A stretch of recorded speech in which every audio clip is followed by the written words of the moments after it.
नमस्कार। आज हम बात करेंगे भारतीय रेलवे में शिकायत दर्ज करने के पूरे प्रोसेस के बारे में।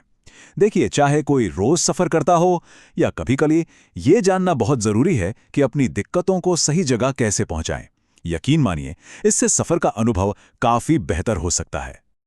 अक्सर हम सबके साथ ऐसा होता है ना, कभी ट्रेन में साफ सफाई की दिक्कत तो कभी सुरक्षा को लेकर कोई चिंता। लेकिन सोचने वाली बात यह है कि क्या एक शिकायत सच में कोई बदलाव ला सकती है? जी हाँ, बिल्कुल।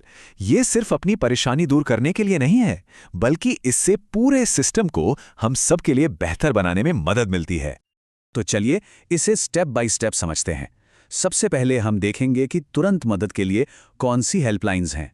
फिर बात करेंगे ऑफिशियल चैनल यानी रेल मदद की। और हाँ, ये भी जानेंगे कि अगर शिकायत पर कोई एक्शन ना हो तो आगे क्या करना चाहिए। सोचिए, आप ट्रेन में सफर कर रहे हैं और अचानक कोई परेशानी आ जाए। ऐसी सिचुएशन में तुरंत मदद के लिए ये हेल्पलाइन नंबर्स ही सबसे पहले काम आते हैं। तो देखते हैं कौन सा नंबर कब इस्तेमाल करना है।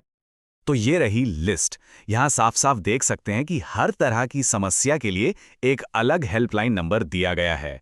मतलब अगर सुरक्षा की कोई बात है तो उसके लिए अलग नंबर है, खाने पीने से जुड़ी कोई शिकायत है तो उसके लिए भी एक डेडिकेटेड नंबर मौजूद है। हाँ, फोन कॉल्स तुरंत मदद के लिए तो ठीक है, पर कई बार हमें एक ऑफिशियल रिकॉर्ड की जरूरत पड़ती है ना? मतलब एक पक्का सबूत कि हमने शिकायत की थी। और यहीं पर काम आता है ऑनलाइन फॉर्मल कंप्लेंट दर्ज करने का तरीका।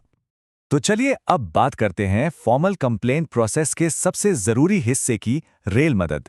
इसे आप अपनी हर तरह की शिकायत के लिए एक वन स्टॉप सॉल्यूशन समझ सकते हैं।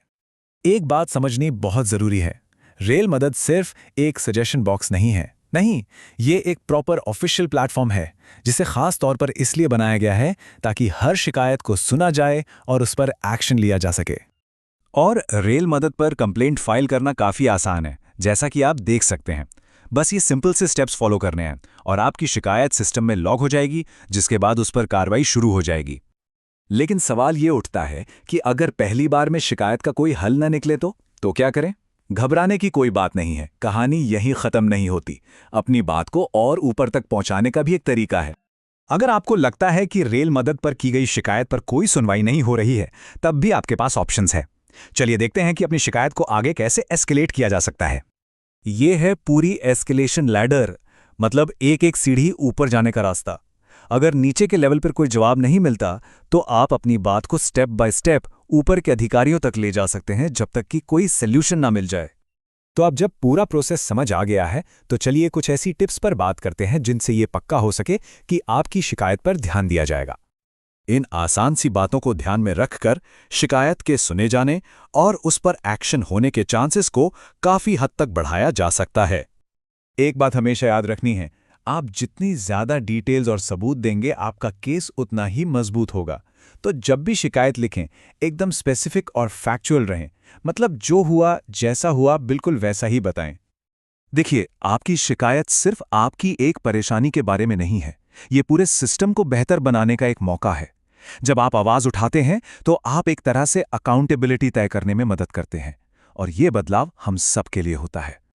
तो अगली बार सफर के दौरान कोई भी दिक्कत आए तो चुप मत बैठिए, इन टूल्स का इस्तेमाल कीजिए और अपनी आवाज सही जगह तक पहुंचाइए।